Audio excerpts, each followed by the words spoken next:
Hi guys, welcome back to my YouTube channel that is Swapna's tutorial. So ನೀವೇನ ನನ್ನ ಚಾನಲ್ಗೆ subscribe ಆಗಿಲ್ಲ ಅಂದರೆ ಪ್ಲೀಸ್ ಸಬ್ಸ್ಕ್ರೈಬ್ ಆಗಿ, ವೀಡಿಯೋಸ್ನ ಲೈಕ್ ಮಾಡಿ, ಶೇರ್ ಮಾಡಿ, ಹಾಗೆ ಕಮೆಂಟ್ ಮಾಡಿ.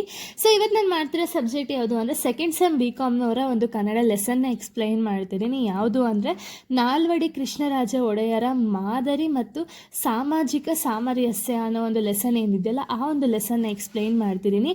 ಇದನ್ನು ಬರೆದಿರೋದು ಇಚನೂರ್ ಕುಮಾರ್ ಅವರು.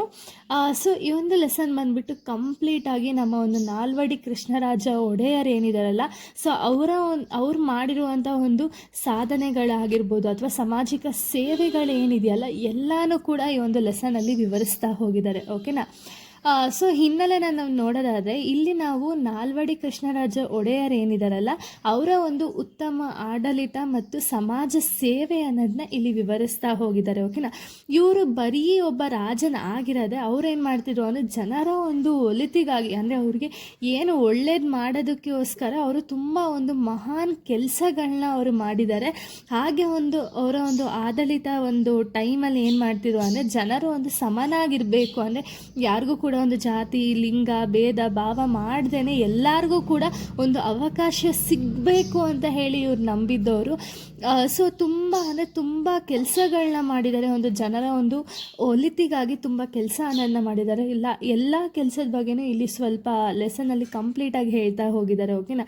ಸೊ ಈ ಕಂಪ್ಲೀಟ್ ಲೆಸನ್ ಬಂದುಬಿಟ್ಟು ನಮ್ಮ ಒಂದು ನಾಲ್ವಡಿ ಕೃಷ್ಣರಾಜ ಒಡೆಯರವರ ಒಂದು ಸಾಧನೆಗಳ ಬಗ್ಗೆ ಕಂಪ್ಲೀಟಾಗಿ ಅವ್ರು ಮಾಡಿರುವಂಥ ಒಂದು ಒಳ್ಳೆ ಕೆಲಸಗಳಾಗಿರ್ಬೋದು ಅಥವಾ ಹಾಗೆ ಸಮನಾಗಿರಬೇಕು ಅಂತ ಹೇಳಿ ಹೋರಾಟ ಮಾಡಿರೋದಾಗಿರ್ಬೋದು, ಇಲ್ಲಿ ಕಂಪ್ಲೀಟಾಗಿ ಅದ್ರ ಬಗ್ಗೆ ಎಲ್ಲ ಹೇಳ್ತಾ ಹೋಗಿದ್ದಾರೆ. ಸೊ ಈ ಒಂದು ಆಡಳಿತ ಏನಿದೆಯಲ್ಲ ಅದರ ಒಂದು ಮುಖ್ಯ ಗುರಿ ಏನು ಅಂದರೆ ಎಲ್ಲರೂ ಸಮನಾಗಿ ಬದುಕಬೇಕು ಅನ್ನೋದು ಇವರ ಒಂದು ಮುಖ್ಯ ಗುರಿ ಆಗಿತ್ತು. ಓಕೆನಾ?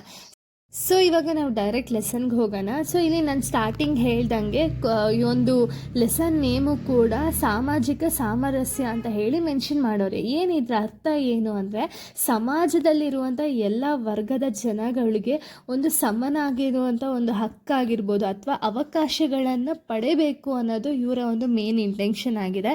ಸೊ ಧರ್ಮ ಜಾತಿ ಲಿಂಗ ಭೇದ ಭಾವಗಳನ್ನ ಮಾಡ್ದಂಗೆ ಎಲ್ಲರಿಗೂ ಕೂಡ ಒಂದೇ ಅಂತ ಹೇಳಿ ಎಲ್ಲರಿಗೂ ಕೂಡ ಎಲ್ಲ ಒಂದು ಅವಕಾಶಗಳು ಸಿಗಬೇಕು ಅಂತ ಹೇಳಿಬಿಟ್ಟು ನಾಲ್ವಡಿ ಕೃಷ್ಣರಾಜ ಒಡೆಯರು ತುಂಬ ಶ್ರಮ ಅನ್ನೋದನ್ನ ಪಟ್ಟಿದ್ದಾರೆ. ಓಕೆನಾ? ಎಲ್ಲರೂ ಸಮನಾಗಿರಬೇಕು ಅನ್ನೋದು ರೀಸನ್ಗೆ ಇವರು ತುಂಬ ಕೆಲಸಗಳನ್ನೋದನ್ನ ಮಾಡ್ತಾ ಹೋಗಿದ್ದಾರೆ. ಸೊ ಇದರಲ್ಲಿ ಅವರ ಒಂದು ಮೇನ್ ಉದ್ದೇಶಗಳೇನು ಅಂದರೆ ನಾಲ್ವಡಿ ಕೃಷ್ಣರಾಜ ಅವರ ಒಂದು ಸಮಾಜದಲ್ಲಿ ಒಂದು ಸಂಘರ್ಷಗಳೇನು ಉಂಟಾಗುತ್ತಲ್ಲ ಅದಕ್ಕೆ ಮುಖ್ಯ ಕಾರಣಗಳೇನು ಅಂದರೆ ಅಸಮಾನತೆ ಅಂತ ಹೇಳಿ ಇವರು ತಿಳಿದಿದ್ರು. ಓಕೆನಾ? ಅದರಿಂದ ಅವರು ಅಸ್ಪೃಶ್ಯತೆ ನಿವಾರಣೆ ಆಗಿರ್ಬೋದು, ಮಹಿಳೆ ಸಮಾನತೆ ಆಗಿರ್ಬೋದು, ಹಿಂದುಳಿದ ವರ್ಗದ ಒಂದು ಅಭಿವೃದ್ಧಿ ಆಗಿರ್ಬೋದು, ಶಿಕ್ಷಣ ವ್ಯವಸ್ಥೆ ಆಗಿರ್ಬೋದು, ಇದಕ್ಕೆಲ್ಲ ಹೆಚ್ಚಿನ ಒಂದು ಮಹತ್ವ ಅನ್ನೋದನ್ನ ಇವ್ರು ನೀಡ್ತಾ ಹೋಗಿದ್ರು. ಓಕೆನಾ? ಸೊ ನೆಕ್ಸ್ಟ್ ನಾವು ನಾಲ್ವಡಿ ಕೃಷ್ಣರಾಜ ಒಡೆಯರ ಒಂದು ಪರಿಚಯ ಅನ್ನೋದನ್ನ ನಾವು ನೋಡಿದಾಗ, ಸೊ ಈ ಒಂದು ನಾಲ್ವಡಿ ಕೃಷ್ಣರಾಜ ಒಡೆಯರ್ ಬಂದುಬಿಟ್ಟು 1884 ಜೂನ್ 4 ಜನಿಸ್ತಾರೆ. ಅವರ ಒಂದು ತಂದೆ ಬಂದುಬಿಟ್ಟು ಚಾಮರಾಜ ಒಡೆಯರು ಮತ್ತು ಇವ್ರು ಬಂದುಬಿಟ್ಟು 10ನೇ ಚಾಮರಾಜ ಒಡೆಯರು ಮತ್ತು ಅವರ ಒಂದು ತಾಯಿ ಬಂದುಬಿಟ್ಟು ಮಹಾರಾಣಿ ಕೆಂಪನಂಜಮಣಿ ಅಂತ ಹೇಳಿ 1895 ಅಂದರೆ ಅಲ್ಪ ವಯಸ್ಸಿನಲ್ಲಿ ಇವರಿಗೆ ಪಟ್ಟಾಭಿಷೇಕ ಅನ್ನೋದು ನಡೆಯುತ್ತೆ. ನಂತರ 1902 ಇವರು ಸಂಪೂರ್ಣ ಆಡಳಿತ ಜವಾಬ್ದಾರಿ ಅನ್ನೋದನ್ನ ವಹಿಸ್ಕೊಳ್ತಾರೆ. ಓಕೆನಾ? ಇವರು ಏನು ಒಂದು ಆಡಳಿತ ಮಾಡ್ತಿದ್ರಲ್ಲ ಆ ಒಂದು ಯುಗನ ಮೈಸೂರಲ್ಲಿ ಏನಂತ ಹೇಳಿ ಕರಿತಿದ್ರು ಅಂದರೆ ಮೈಸೂರು ಸಂಸ್ಥಾನದ ಸುವರ್ಣ ಯುಗ ಅಂತಲೇ ಹೇಳಿ ಕರಿತಿದ್ರು. ಯಾಕೆ ಅಂದರೆ ಅವರ ಒಂದು ರಾಜ್ಯದ ಒಂದು ಮೈಸೂರು ರಾಜ್ಯ ದೇಶದಲ್ಲಿ ಒಂದು ಮಾದರಿ ರಾಜನಾಗಿ ಇವರು ಒಂದು ಆಡಳಿತ ಅನ್ನೋದನ್ನ ನಡೆಸ್ತಾ ಹೋದರು. ಓಕೆನಾ? ಅಂದರೆ ಅಷ್ಟು ಇವಾಗ ಹೇಳಿದ್ನಲ್ಲ ತುಂಬ ಕೆಲಸಗಳನ್ನ ಮಾಡಿದ್ದಾರೆ, ತುಂಬ ವಿಷಯಗಳೇನಿತ್ತಲ್ಲ ಅವರಿಗೆ ಗೊತ್ತಿತ್ತು ಎಲ್ಲೆಲ್ಲಿ ಇವಾಗ ಮಹಿಳೆ ಸಮಾನತೆ ಆಗಿರ್ಬೋದು ಅಥವಾ ಹಿಂದುಳಿದ ವರ್ಗಗಳಿಗೆ ಒಂದು ಸಮಾನತೆ ಅನ್ನೋದನ್ನ ನೀಡೋದಾಗಿರ್ಬೋದು ಎಲ್ಲನೂ ಕೂಡ ಇವರೇ ಮಾಡಿರೋದು. ಸೊ ಅದಕ್ಕೆ ಇವರ ಒಂದು ಯುಗ ಅಂದರೆ ಇವರು ಏನು ಆಡಳಿತ ಮಾಡೋದಲ್ಲ ಆ ಯುಗನ ಸುವರ್ಣ ಯುಗ ಅಂತಲೇ ಹೇಳಿ ಕರೀತಿದ್ರು. ಓಕೆನಾ? ಸೊ ಇನ್ನು ನೆಕ್ಸ್ಟ್ ನಾವು ನೋಡೋದಾದರೆ ನಾಲ್ವಡಿ ಕೃಷ್ಣರಾಜ ಒಡೆಯರ್ ಏನಿದಾರಲ್ಲ ಅವರ ಒಂದು ಆಡಳಿತದ ವೈಶಿಷ್ಟ್ಯಗಳ ಬಗ್ಗೆ ನಾವು ನೋಡ್ತಾ ಹೋದರೆ ಇವರ ಒಂದು ಆಡಳಿತ ಏನಿದೆಯಲ್ಲ ಅದು ಬಂದುಬಿಟ್ಟು ಜನಪರ ಆಡಳಿತ ಆಗಿದೆ. ಅಂದರೆ ಏನು ಅಂದರೆ ಸೊ ಇಲ್ಲಿ ನಾಲ್ವಡಿ ಕೃಷ್ಣರಾಜ ಒಡೆಯರ್ ಏನಿದಾರಲ್ಲ, ಇವ್ರು ಬಂದ್ಬಿಟ್ಟು ಪ್ರಜೆಗಳ ಒಂದು ಸಮಸ್ಯೆ ಏನಿರುತ್ತಲ್ಲ ಅದನ್ನು ತಿಳ್ಕೊಂಡು ಅದಕ್ಕೆ ಸ್ಪಂದಿಸುವಂಥ ಒಬ್ಬ ರಾಜನಾಗಿದ್ದರು. ಓಕೆನಾ. ಇವರು ಪ್ರಜೆಗಳ ಒಂದು ಹಿತವೇ ಆಡಳಿತದ ಒಂದು ಮುಖ್ಯ ಗುರಿ ಅಂತ ಹೇಳಿ ನಂಬಿದ್ರು. ಸೊ ಇವರು ಒಂದು ಘೋಷಣೆ, ಒಂದು ಮಾತನ್ನು ಹೇಳಿದ್ದಾರೆ. ಏನು ಅಂದರೆ, ಪ್ರಜೆಗಳಿಗೆ ಅಖಂಡವಾದ ಸುಖ ಸಂಪತ್ತನ್ನು ಒದಗಿಸುವುದೇ ನಮ್ಮ ಜೀವನದ ಪರಮ ಉದ್ದೇಶ ಅಂತ ಹೇಳಿ ಒಂದು ಲೈನ್ ಅನ್ನೋದನ್ನ ಹೇಳಿದ್ದಾರೆ, ಅಂದರೆ ಒಂದು ಮಾತನ್ನು ಕೊಟ್ಟಿದ್ರು. ಸೊ ಅದಕ್ಕೆ ಅವರ ಒಂದು ಆಡಳಿತದಲ್ಲಿ ನ್ಯಾಯಪರತೆ ಮತ್ತು ಜನಕಾಳಜಿ ಇದನ್ನೆಲ್ಲ ಕೂಡ ಮುಖ್ಯವಾಗಿ ತಿಳ್ಕೊಂಡು, ಅಂದರೆ ಜನಗಳಿಗೆ ಏನಾಗುತ್ತೋ, ಅಂದರೆ ಅವರ ಒಂದು ಸುಖ ದೃಷ್ಟಿಯಿಂದ ಏನೇನೆಲ್ಲ ಆಗುತ್ತೋ ಎಲ್ಲನೂ ಕೂಡ ಪ್ರಾಪರಾಗಿ ಅರೇಂಜ್ ಮಾಡಬೇಕು ಅಂತ ಹೇಳಿಬಿಟ್ಟು ಇವರು ಆಡಳಿತ ಅನ್ನೋದನ್ನ ಮಾಡ್ತಿದ್ರು. ಓಕೆನಾ. ಸೊ ಇದಾದಮೇಲೆ ನೆಕ್ಸ್ಟ್ ಬಂದುಬಿಟ್ಟು ಹಿಂದುಳಿದವರ ಒಂದು ಅಭಿವೃದ್ಧಿ ಅನ್ನೋದನ್ನ ಮಾಡಿದ್ರು. ಅಂದರೆ ನಾಲ್ವಡಿ ಕೃಷ್ಣರಾಜ ಒಡೆಯರ್ ಏನು ಮಾಡಿದ್ರು ಅಂದರೆ, ಹಿಂದುಳಿದ ವರ್ಗಗಳಿಗೂ ಕೂಡ ಅವಕಾಶ ಸಿಗಲೇಬೇಕು ಅಂತ ಹೇಳಿ ಇವ್ರು ತುಂಬ ನಂಬಿದ್ರು. ಅದಕ್ಕೋಸ್ಕರ 1917ರಲ್ಲಿ ಅವ್ರೇನು ಮಾಡಿದ್ರು ಅಂದರೆ, ಜಸ್ಟಿಸ್ ಮಿಲ್ಲರ್ ಕಮಿಟಿ ಅಂತ ಹೇಳಿ ಒಂದು ಕಮಿಟಿನ ರಚನೆ ಅನ್ನೋದನ್ನ ಮಾಡಿದ್ರು. ಓಕೆನಾ. ಈ ಕಮಿಟಿ ಯಾಕೆ ರಚನೆ ಅನ್ನೋದನ್ನ ಮಾಡಿದ್ರು ಅಂದರೆ, ಹಿಂದುಳಿದವರ ಒಂದು ಸ್ಥಿತಿ ಅನ್ನೋದನ್ನ ಅಧ್ಯಯನ ಅನ್ನೋದನ್ನ ಮಾಡಿಸ್ಬೇಕು ಅಂತ ಹೇಳಿ ಈ ಒಂದು ಕಮಿಟಿನ ರಚನೆ ಅನ್ನೋದನ್ನ ಮಾಡಿದ್ರು. ಈ ಕಮಿಟಿನ ರಚನೆ ಮಾಡಿದ್ಮೇಲೆ ಅವರ ಒಂದು ವರದಿ ಪ್ರಕಾರ ಅವರ ಒಂದು ವರದಿ ಪ್ರಕಾರ ಏನಿತ್ತು ಅಂದರೆ, ಅವ್ರಿಗೆ ಎಲ್ಲೆಲ್ಲೆಲ್ಲ ನ್ಯಾಯ ಸಿಗಲ್ವೋ ಅಲ್ಲೆಲ್ಲ ಸಿಗಬೇಕು ಅಂತ ಹೇಳಿ ಸರ್ಕಾರಿ ಹುದ್ದೆಗಳಲ್ಲಿ ಒಂದು ಮೀಸಲಾತಿ ಅನ್ನೋದನ್ನ ತಂದರು ಮತ್ತು ಸಾಮಾಜಿಕ ನ್ಯಾಯ ಅನ್ನೋದನ್ನ ಜಾರಿಗೆ ತರ್ತಾರೆ. ಓಕೆನಾ. ಸೊ ಇದು ಬಂದ್ಬಿಟ್ಟು ಎಲ್ಲ ಒಂದು ಹಿಂದುಳಿದ ವರ್ಗಗಳಿಗೂ ಕೂಡ ಒಂದು ಅಭಿವೃದ್ಧಿ ಅನ್ನೋದನ್ನ ಮಾಡೋದಕ್ಕೆ, ಅಂದರೆ ಏನು, ಯಾರೂ ಕೂಡ ಒಂದು ಜಾತಿ ಭೇದ ಭಾವಗಳನ್ನ ಮಾಡ್ದಂಗೆ ಎಲ್ಲರೂ ಕೂಡ ಒಂದೇ ಅಂತ ಹೇಳಿಬಿಟ್ಟು ಒಂದೇ ಅನ್ನೋದನ್ನ ಇವರು ತಿಳಿಸ್ಬೇಕು ಅಂತ ಹೇಳಿಬಿಟ್ಟು ಈ ಒಂದು ಜಸ್ಟಿಸ್ ಮಿಲ್ಲರ್ ಕಮಿಟಿ ಅನ್ನೋದನ್ನ ಫ್ರೇಮ್ ಮಾಡಿಬಿಟ್ಟು ಅಲ್ಲಿ ಒಂದು ವರದಿಯ ಆಧಾರದ ಮೇಲೆ ಎಷ್ಟೋ ವಿಷಯಗಳನ್ನ ಜಾರಿಗೆ ತರ್ತಾರೆ. ಓಕೆನಾ. ನೆಕ್ಸ್ಟ್ ಬಂದುಬಿಟ್ಟು ಅನಿಷ್ಟ ಪದ್ಧತಿಗಳ ನಿರ್ಮೂಲನೆ. ಓಕೆನಾ.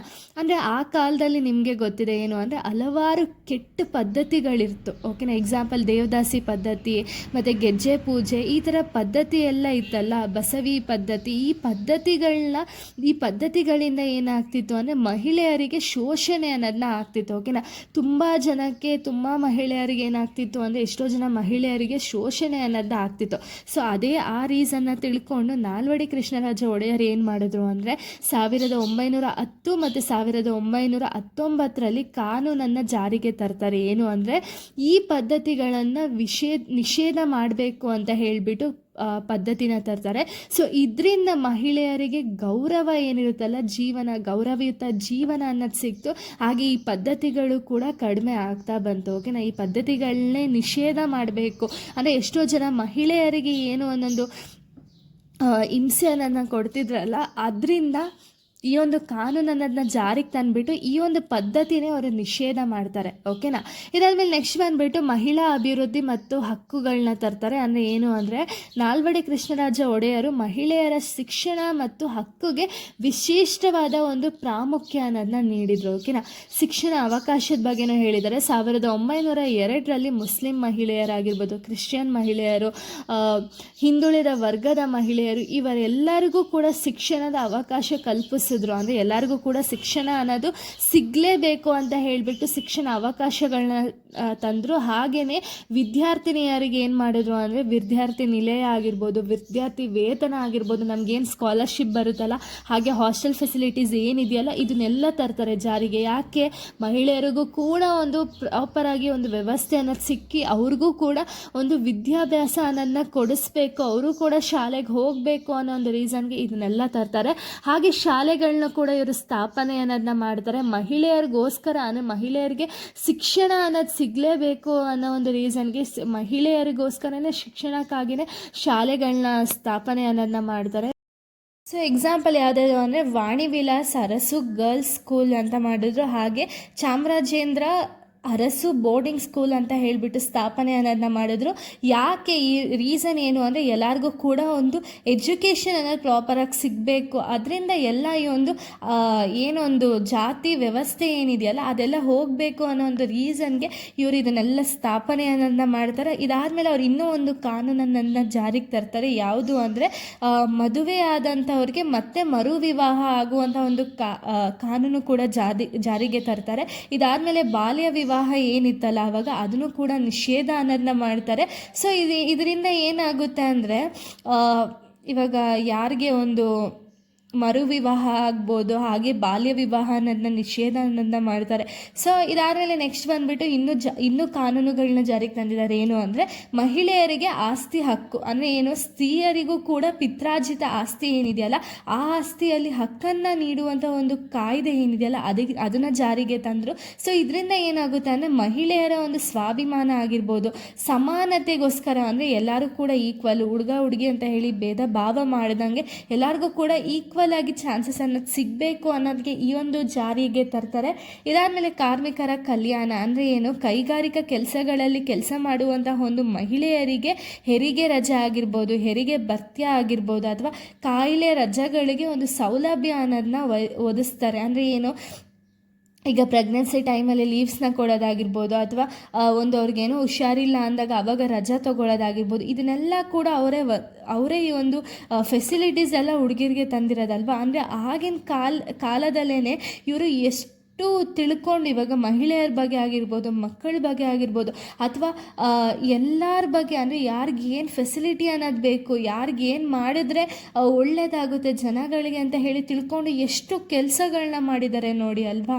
ಇದಾದಮೇಲೆ ನೆಕ್ಸ್ಟ್ ಬಂದುಬಿಟ್ಟು ಶಿಕ್ಷಣದ ವಿಸ್ತರಣೆ ಬಗ್ಗೆ ಹೇಳ್ತಾ ಹೋಗಿದ್ದಾರೆ. ಅಂದರೆ ಏನು, ನಾಲ್ವಡಿ ಕೃಷ್ಣರಾಜ ಒಡೆಯರ್ ಏನಿದಾರಲ್ಲ ಅವ್ರು ಬಂದುಬಿಟ್ಟು ಶಿಕ್ಷಣವೇ ಸಮಾಜದ ಒಂದು ಪ್ರಗತಿಗೆ ಆಧಾರ ಅಂತ ಹೇಳಿಬಿಟ್ಟು ನಂಬಿದ್ರು. ಓಕೆನಾ. ಸೊ ಅದಕ್ಕೆ ಇವ್ರು ಏನು ಮಾಡಿದ್ರು ಅಂದರೆ ಕನ್ನಡ ಮಾಧ್ಯಮ ಶಾಲೆಗಳು, ತಾಂತ್ರಿಕ ಕಾಲೇಜ್ಗಳು, ವಾಣಿಜ್ಯ ಶಾಲೆಗಳು, ರಾತ್ರಿ ಶಾಲೆಗಳು, ಕೃಷಿ ಶಾಲೆಗಳು ಇದನ್ನೆಲ್ಲ ಪ್ರಾರಂಭ ಅನ್ನೋದನ್ನ ಮಾಡ್ತಾರೆ. ಓಕೆನಾ. ಯಾಕೆ, ಎಲ್ಲರಿಗೂ ಕೂಡ ಎಜುಕೇಷನ್ ಅನ್ನೋದು ಸಿಗಬೇಕು, ಅಂದರೆ ಯಾವ್ಯಾವ ಫೀಲ್ಡಲ್ಲಿ ಅವ್ರಿಗೆ ಎಜುಕೇಷನ್ ಅನ್ನೋದು ಇಷ್ಟ ಇರುತ್ತೋ ಅಲ್ಲಿ ಹೋಗಿ ಅವ್ರಿಗೆ ಎಜುಕೇಷನ್ ಅನ್ನೋದು ಸಿಗಲಿ. ಅಕಸ್ಮಾತ್ ಏನು, ಇವಾಗ ಯಾರೋ ಒಬ್ಬ ವಿದ್ಯಾರ್ಥಿ ಅವನಿಗೆ ಮನೇಲಿ ಕಷ್ಟ ಇತ್ತು ಅಂದಿದ ತಕ್ಷಣ ಅವ್ರಿಗೆ ಬೆಳಗ್ಗೆ ಹೊತ್ತು ಕಾಲೇಜ್ಗೆ ಹೋಗೋಕ್ಕಾಗಲ್ಲ. ಸೊ ಅದಕ್ಕೆ ಅವ್ರು ಏನು ಮಾಡಿದ್ರು, ನೈಟ್ ಶಾಲೆಗಳನ್ನಾಗಿರ್ಬೋದು, ನೈಟ್ ಕಾಲೇಜ್ ವ್ಯವಸ್ಥೆ ಅನ್ನೋದನ್ನ ಮಾಡಿದ್ರು. ಯಾಕೆ, ಅವ್ರಿಗೆ ಹೆಂಗಾದ್ರೂ ವಿದ್ಯೆ ಅನ್ನೋದು ತಲೆಗೆ ಹೋಗಲಿ, ಅಥವಾ ವಿದ್ಯೆ ಅನ್ನೋದು ಅವ್ರಿಗೆ ಗೊತ್ತಾಯಿತು ಅಥವಾ ಸಿಕ್ಕಿದ್ರೆ ಏನಾಗುತ್ತೆ ಅಂದರೆ ಎಲ್ಲ ಸಮಸ್ಯೆಗಳನ್ನೂ ಕೂಡ ನಿವಾರಣೆ ಮಾಡ್ಬೋದು ಅಂತ ಹೇಳಿಬಿಟ್ಟು ಈ ರೀತಿ ಶಾಲೆಗಳನ್ನ ಅವ್ರು ಪ್ರಾರಂಭ ಮಾಡ್ತಾರೆ. ಹಾಗೆ ಮೈಸೂರು ವಿಶ್ವವಿದ್ಯಾಲಯನೇ ಅವರು ಸ್ಥಾಪನೆ ಅನ್ನೋದನ್ನ ಮಾಡ್ತಾರೆ. ಮೈಸೂರು ವಿಶ್ವವಿದ್ಯಾಲಯನ ಸ್ಥಾಪನೆ ಏನು ಮಾಡ್ತಾರಲ್ಲ, ಉನ್ನತ ಶಿಕ್ಷಣಕ್ಕೋಸ್ಕರ ಈ ಒಂದು ವಿದ್ಯಾಲಯನ ಅವರು ಸ್ಥಾಪನೆ ಅನ್ನೋದನ್ನ ಮಾಡ್ತಾರೆ. ಓಕೆನಾ. ನೆಕ್ಸ್ಟು ಕೈಗಾರಿಕಾ ಅಭಿವೃದ್ಧಿ ಅನ್ನೋದನ್ನ ಮಾಡ್ತಾರೆ. ನಾಲ್ವಡಿ ಕೃಷ್ಣರಾಜ ಒಡೆಯರ್ ಕಾಲದಲ್ಲಿ ಮೈಸೂರು ರಾಜ್ಯ ಬಂದುಬಿಟ್ಟು ಕೈಗಾರಿಕಾ ಕ್ಷೇತ್ರಗಳಲ್ಲಿ ಬಹಳ ಪ್ರಗತಿ ಕಂಡಿರ್ತಾರೆ. ಓಕೆನಾ. ಅವರ ಒಂದು ಟೈಮಲ್ಲಿ ತುಂಬ ಪ್ರಗತಿ ಅನ್ನೋದನ್ನ ಕಂಡಿಡಿರ್ತಾರೆ. ಯಾವುದು ಅಂದರೆ ಭದ್ರಾವತಿ ಕಬ್ಬಿನ ಕಾರ್ಖಾನೆ ಆಗಿರ್ಬೋದು, ಕಾಗದ ಕಾರ್ಖಾನೆ ಆಗಿರ್ಬೋದು, ಸಿಮೆಂಟ್ ಕಾರ್ಖಾನೆ, ಮಂಡ್ಯ ಸಕ್ಕರೆ ಕಾರ್ಖಾನೆ, ಗಂಧದ ಎಣ್ಣೆ ಕಾರ್ಖಾನೆ, ರೇಷ್ಮೆ ಕಾರ್ಖಾನೆ ಇದನ್ನೆಲ್ಲ ಕೂಡ ಸ್ಥಾಪನೆ ಅನ್ನೋದನ್ನ ಮಾಡಿದ್ರು. ಸೊ ಇದರಿಂದ ಸಾವಿರಾರು ಜನಗಳಿಗೆ ಒಂದು ಉದ್ಯೋಗ ಅವಕಾಶಗಳು ಸಿಗ್ತಾ ಹೋಯಿತು. ಓಕೆನಾ. ಇದಾದಮೇಲೆ ವಿದ್ಯುತ್ ಮತ್ತು ಸಾರಿಗೆ ಅಭಿವೃದ್ಧಿ ಅನ್ನೋದನ್ನ ತರ್ತಾರೆ ಇವರು. ಶಿವನ ಸಮುದ್ರ ಏನಿದೆಯಲ್ಲ ಮತ್ತು ಜೋಗ ಜಲಪಾತಗಳಲ್ಲಿ ವಿದ್ಯುತ್ ಸ್ಥಾಪನೆ ಅನ್ನೋದನ್ನ ಮಾಡ್ತಾರೆ. ಸೊ ಇದು ಬಂದ್ಬಿಟ್ಟು ಏಷ್ಯಾದ ಮೊದಲ ವಿದ್ಯುತ್ ಯೋಜನೆಗಳಲ್ಲಿ ಒಂದಾಗಿರುತ್ತೆ. ಓಕೆನಾ. ಇದಲ್ಲದೆ ರಸ್ತೆ ನಿರ್ಮಾಣ ಆಗಿರ್ಬೋದು, ರೈಲು ಮಾರ್ಗಗಳಾಗಿರ್ಬೋದು, ಸಾರಿಗೆ ವ್ಯವಸ್ಥೆ ಆಗಿರ್ಬೋದು, ಇದನ್ನೆಲ್ಲ ಕೂಡ ಅಭಿವೃದ್ಧಿ ಅನ್ನೋದನ್ನ ಇವರು ಪಡಿಸಿದ್ದಾರೆ. ಓಕೆನಾ. ಸೊ ಇದಲ್ಲದೆ ಅವರು ವೈಜ್ಞಾನಿಕ ಪ್ರಗತಿಗಳನ್ನ ಮಾಡಿದ್ರು. ಅಂದರೆ ಭಾರತೀಯ ವಿಜ್ಞಾನ ಸಂಸ್ಥೆ IISc ಬೆಂಗಳೂರಲ್ಲಿ ಸ್ಥಾಪನೆ ಅನ್ನೋದನ್ನ ಮಾಡ್ತಾರೆ. ಇದರಿಂದ ವಿಜ್ಞಾನ ಮತ್ತು ಸಂಶೋಧನೆ ಏನಿದೆಯಲ್ಲ ಅದು ಜಾಸ್ತಿ ಆಗಲಿ, ಅಂದರೆ ಅವ್ರಿಗೆ ಉನ್ನತ ಶಿಕ್ಷಣಗೋಸ್ಕರ ಹೆಲ್ಪ್ ಆಗಲಿ ಅಂತ ಹೇಳಿಬಿಟ್ಟು ಸ್ಥಾಪನೆ ಅನ್ನೋದನ್ನ ಮಾಡಿದ್ರು, ವೈಜ್ಞಾನಿಕ ಪ್ರಗತಿ ಅನ್ನೋದನ್ನ. ನೆಕ್ಸ್ಟ್ ದಲಿತರು ಮತ್ತು ಗಿರಿಜನರಿಗೆ ಒಂದು ಗೌರವ ಅನ್ನೋದನ್ನ ನೀಡಿದ್ರು. ಅಂದರೆ ನಾಲ್ವಡಿ ಕೃಷ್ಣರಾಜ ಒಡೆಯರ್ ಏನು ಮಾಡಿದ್ರು ಅಂದರೆ ದಲಿತರು ಮತ್ತು ಗಿರಿಜನರ ಒಂದು ಸಮಾಜದಲ್ಲಿ ಮುಖ್ಯ ಭಾಗವಂತ ಹೇಳಿಬಿಟ್ಟು ಪರಿಗಣಿಸಿದ್ರು. ಓಕೆನಾ. ಅಂದರೆ ಏನು, ಇವತ್ತನ್ನೆಲ್ಲ ತುಂಬ ಜನ ಏನು ಮಾಡ್ತಿದ್ರು ಅಂದರೆ ಎಲ್ಲೂ ಕೂಡ ಆಹ್ವಾನ ಅನ್ನೋದನ್ನ ಮಾಡ್ತಿರ್ಲಿಲ್ಲ, ಅಂದರೆ ಎಲ್ಲೂ ಕೂಡ ಅವ್ರನ್ನ ಕರಿತಿರ್ಲಿಲ್ಲ. ಓಕೆನಾ. ಅದರ ಒಂದು ರೀಸನಿಂದ ಇವ್ರೇನು ಮಾಡಿದ್ರು ಅಂದರೆ ಇವ್ರಿಗೆ ದಸರಾ ಉತ್ಸವದಲ್ಲಿ ದಲಿತರಿಗೆ ಒಂದು ಪ್ರವೇಶ ಅನ್ನೋದನ್ನ ನೀಡಿದ್ರು. ಹಾಗೆ ಕುಸ್ತಿ ಸ್ಪರ್ಧೆ ಏನಿರುತ್ತಲ್ಲ ಆ ಸ್ಪರ್ಧೆಗೆ ಆಹ್ವಾನ ಅನ್ನೋದನ್ನ ಮಾಡಿದ್ರು. ಗಿರಿಜನ ಕುಟುಂಬಗಳಿಗೆ ಗೌರವ ಅನ್ನೋದನ್ನ ನೀಡ್ತಾ ಹೋದರು. ಓಕೆನಾ. ಈ ಒಂದು ಏನು ಗೌರವ ಅನ್ನೋದು ಸಿಕ್ಕಿದೆಯಲ್ಲ, ಈ ಒಂದು ಕಾಲದಲ್ಲಿ ಅತ್ಯಂತ ದೊಡ್ಡ ಒಂದು ಸಾಮಾಜಿಕ ಬದಲಾವಣೆ ಅನ್ನೋದನ್ನ ಇವರು ತಂದರು. ಓಕೆನಾ. ಇದಾದಮೇಲೆ ಧಾರ್ಮಿಕ ಸಾಮರಸ್ಯ ಅಂದರೆ ನಾಲ್ವಡಿ ಕೃಷ್ಣರಾಜ ಒಡೆಯರ್ ಏನು ಮಾಡಿದ್ರು ಅಂದರೆ ಎಲ್ಲ ಧರ್ಮಗಳನ್ನೂ ಕೂಡ ಇವರು ಸಮನಾಗಿ ಗೌರವಿಸ್ತಿದ್ರು. ಓಕೆನಾ.